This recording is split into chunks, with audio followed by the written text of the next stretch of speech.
আপনি কি জানেন আল্লাহর কাছে সবচেয়ে ভালো মানুষকে? নামাজ, রোজা, দান সবই গুরুত্বপূর্ণ, কিন্তু রসূল সাল্লাল্লাহু আলাইহি ওয়াসাল্লাম এক কথায় বলে দিয়েছেন, উত্তম মানুষ চেনার সবচেয়ে সহজ উপায় কি? রসূলুল্লাহ সাল্লাল্লাহু আলাইহি ওয়াসাল্লাম বলেছেন, সবার চেয়ে উত্তম সেই ব্যক্তি যে মানুষের সবচেয়ে বেশি উপকার করে। সহিহুল জামে, হাদিস ৩২৮৯।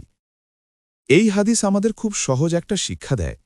ভালো মানুষ হতে গেলে শুধু নিজের ইবাদতে সীমাবদ্ধ থাকলেই হবে না, বরং মানুষের উপকার করতে হবে। কেউ বিপদে পড়লে পাশে দাঁড়ানো, কারো কষ্টের কথা মন দিয়ে শোনা, একজন গরিবকে সাহায্য করা, ভালো কথা বলে কাউকে সাহস দেওয়া, এই ছোট ছোট কাজই আপনাকে আল্লাহর কাছে উত্তম বান্দা বানাতে পারে।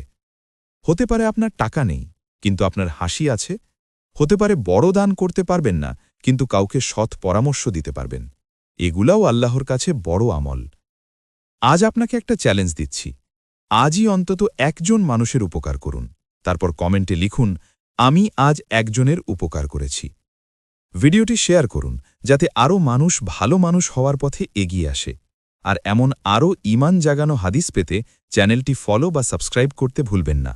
আল্লাহ আমাদের সবাইকে মানুষের উপকারী বান্দা হিসেবে কবুল করুন। আমিন।